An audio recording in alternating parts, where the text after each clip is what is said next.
Can you guess what it is? Alan Greenspan, the former Fed chairman, has stated that despite the froth in equities, they are not in a bubble when compared to bonds. Mr. Irrational Exuberance himself is talking about bubbles. Central banks created this mess and they will cause the crash. You came here for the truth. Welcome to the Money GPS. I am your host, Hillary Clinton, and today we are going to talk about this issue. Plus, I want to get into Wells Fargo. Let's talk about this first.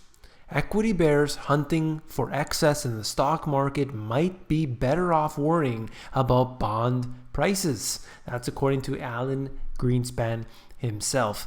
That's where the actual bubble is. And when it pops, it will be bad for everyone. So let's look at the quotes that he mentioned here. I want to tell you why this is important. By any measure, real long-term interest rates are much too low and therefore unsustainable. When they move higher, they're likely to move reasonably fast. And that's the type of thing that I like to say all the time, because everything starts to snowball and pick up speed. Just like any type of crash that you've ever seen, it usually goes downward a lot faster than it took to get there in the first place. We are experiencing a bubble. That's his words. Not in stock prices, but in bond prices. This is not discounted in the marketplace. And that's what I think is important to note, not just with bonds, but with any sort of asset or anything that you are analyzing. Understand that, has the market already priced this in?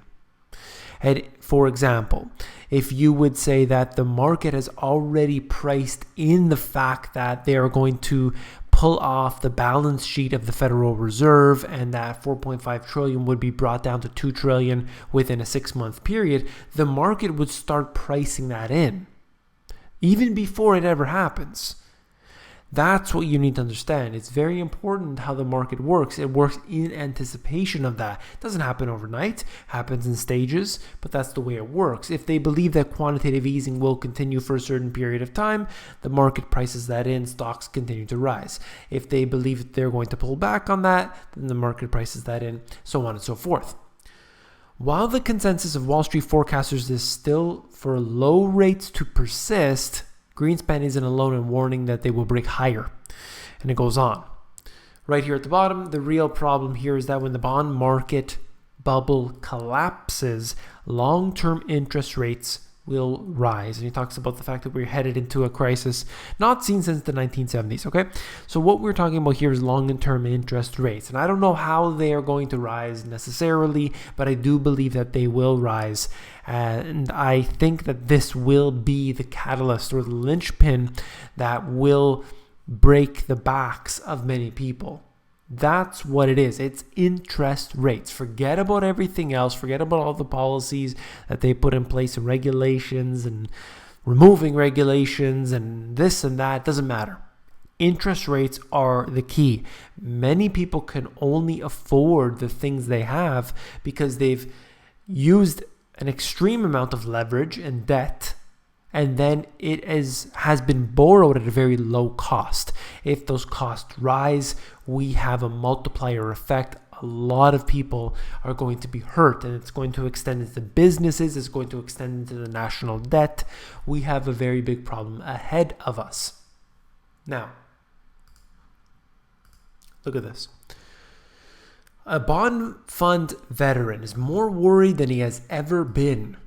The head of the global fixed income at JP Morgan has spent almost 4 decades investing in bonds. Okay, this guy would be considered a pro in the field, okay? He has a $432 billion pot of fixed income assets, okay? So he's obviously an important individual when it comes to bonds, and those in the financial industry take the guy seriously.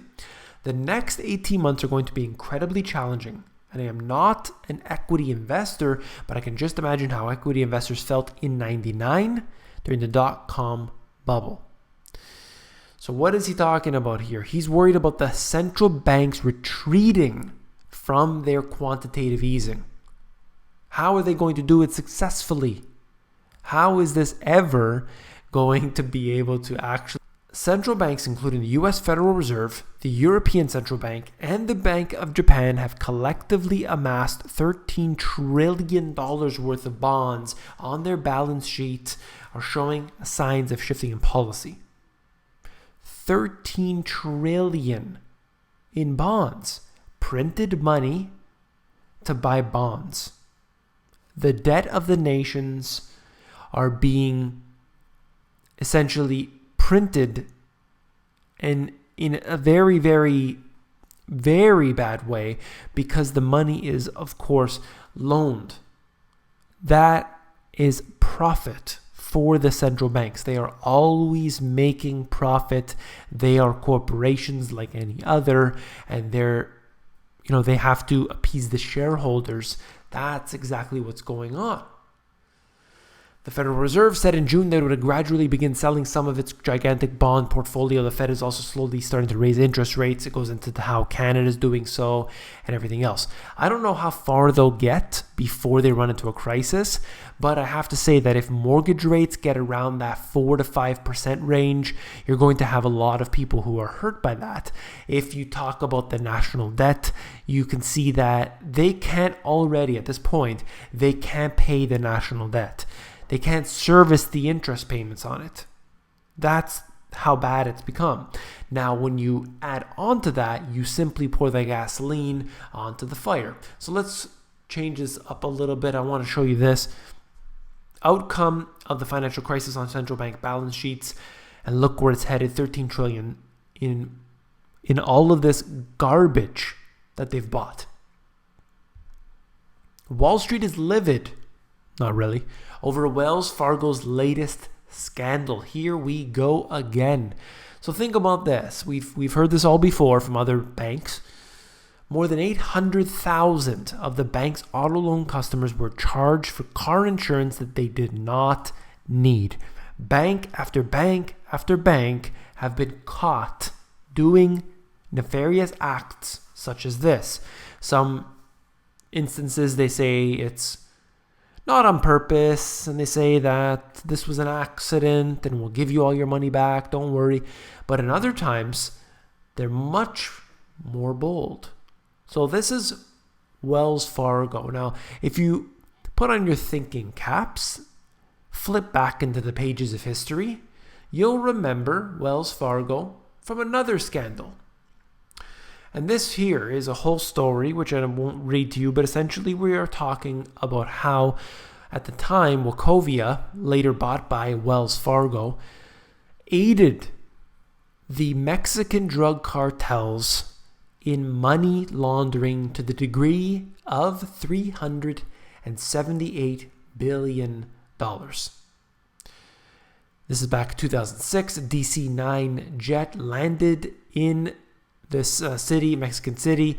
Mexican soldiers waiting to intercept it found 128 cases packed with 5.7 tons of cocaine valued at $100 million. But something else, more important, was discovered in the paper trail behind the plane, the purchase of the plane, and that was they were all laundered through Wachovia. And then they said that Wachovia needs to do a better job of making sure that they don't allow this to happen in the future. You get a little slap on the wrist and business as usual. That's what happens. You single-handedly allow this to occur. Look, I can't scratch my nose at the bank without them telling me which way to twist and turn it.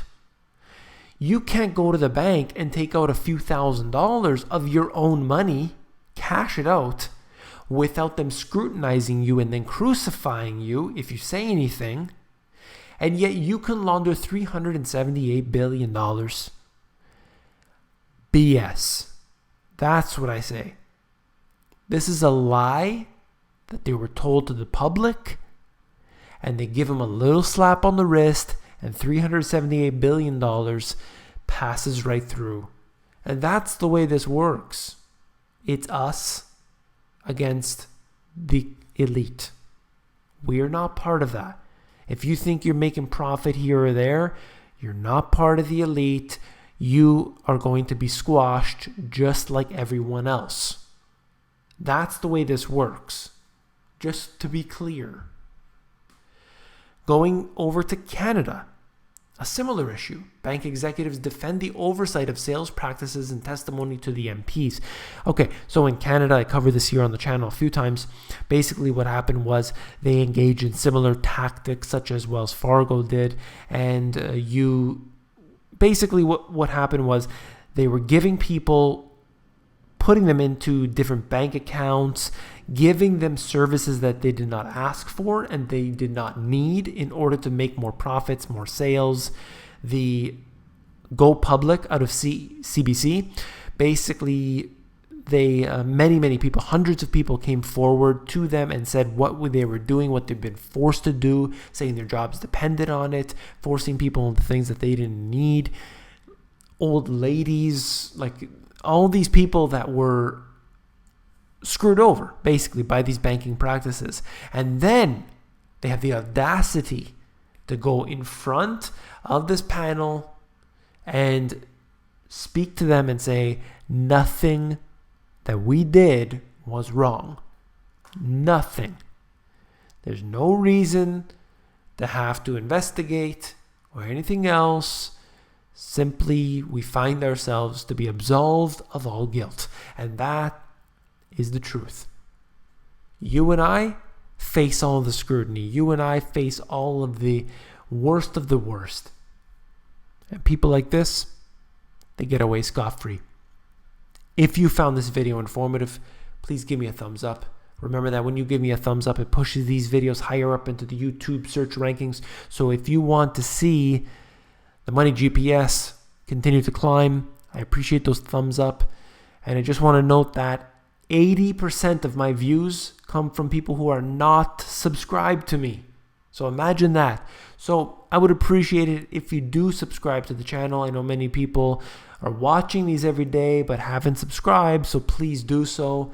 And last but not least, if you found the video informative, I know you will find my books, The Money GPS and my new release, Global Economic Collapse, even more informative. My first book is about the 4 asset classes, how to profit from it. And the second book gets into familiar topics, but I also get into the Money GPS strategy, and that is becoming self-sufficient, solar panels, earning income, so on and so forth. So you can check those out at Amazon. Links are in the description below. Take care.